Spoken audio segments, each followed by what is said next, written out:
Intuition is a real thing. I used to not believe in it, but now I know so much better. Intuition can actually protect you from danger. Watch to the end of this video to find out how. So let's start.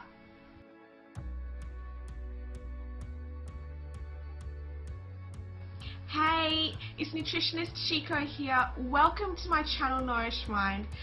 By the end of this video, you will find out what intuition is, how to increase your intuition through food, and how listening to your intuition can protect you from danger.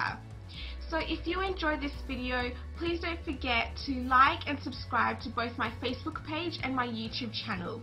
Please let me know in the comments below what other videos you'd like me to make on the topics of the mind and nutrition. There are two main points that I want to stress about intuition, and you really need to grasp these points so that you can understand how intuition really works. So the first point is that intuition is communicated to you through feeling, and the second is intuition is always in response to something.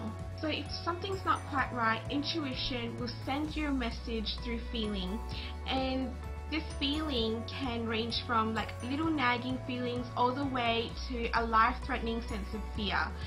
So I'll list the feeling responses in order of least extreme to most extreme. So as I said, there's like the little nagging feelings, and that moves on to persistent thoughts, and then humor, wonder, anxiety, curiosity and hunches.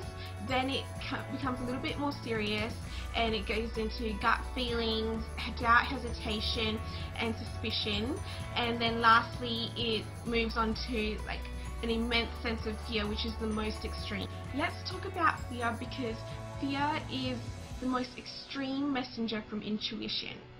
There are two rules about fear that I want to make clear with you. So the first rule is that if you're fearing something, that means that it's not actually happening. What real fear does, it draws out powerful resources which help you predict what might happen next in that situation. So it's what might happen next in that situation which defines real fear, not what is actually happening in the present moment. Let me give an example of real fear. So let's say that you're standing near a cliff. You're going to fear getting too close to the cliff, and then if you stand at the edge of the cliff, your real fear will change from getting too close to the cliff to falling off the cliff. So you see, you actually fear what will happen next, but not what is actually happening in the present moment. I have another example of intuitive fear that happened to me not too long ago. I was walking along my suburb just for exercise, and there was this man jogging, and I didn't think too much of him. He continued jogging and went into a street, and then he came out of the street because he had seen me, and then he was jogging towards me all of a sudden. I had this immense fear overcome my entire body, and also suspicion about like what might happen next. I just didn't know what he wanted from me. So when he stopped right in front of me, I took a few steps back because it was just me and him on the street. And then he asked for directions to a school, like pointing towards it, and I agreed. I was like, yes, that's where the school is. And although he had a smile on, I had defensive body language, and that made him jog away. My intuition was telling me that this man did not have good intentions, that just something wasn't right, and I listened to that fear. I knew something wasn't right because I was feeling so fearful I just didn't know why. So when you feel that way, you need to listen to your intuition, and you need to ask yourself, why am I feeling this way about this person or this situation? The second rule that I want to share with you about fear is, don't make it up if you don't actually feel fear.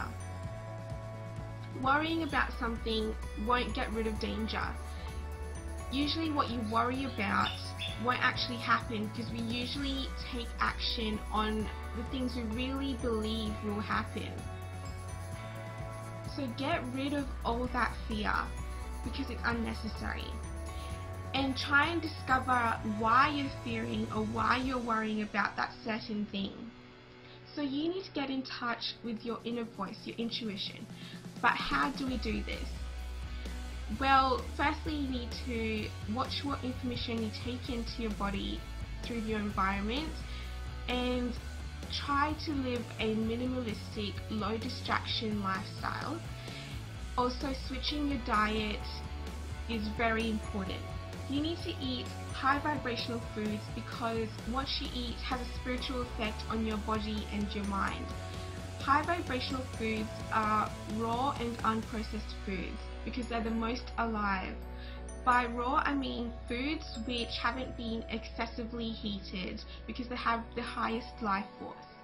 Go for colourful fruits and veggies, and avoid sugar, alcohol, caffeine, processed meats and processed carbohydrates.